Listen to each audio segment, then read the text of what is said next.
My name is Rodney Meade. I'm the Director of Golf Operations at the Grove at Clermont National in Clermont, Florida.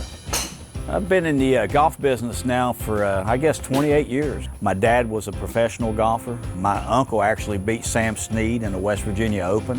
And I've specialized in multi-course complexes. So this is actually my 11th golf course that I've been superintendent at. The benefits of having the Sunday Bermudagrass is that it's very forgiving as far as your verticutting and your top dressing. The members and the players right now are loving this golf course. Not only is it just because of the greens, but just the elevation change. You've got a completely different climate on number 12, 13, which are down on the valley. Up here on the hill, you've got 130 feet of elevation change and it's full sun all day long.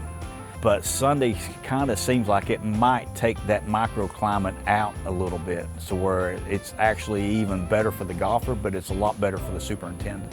I think sometimes they're going to get a little bit too fast for your average golfer.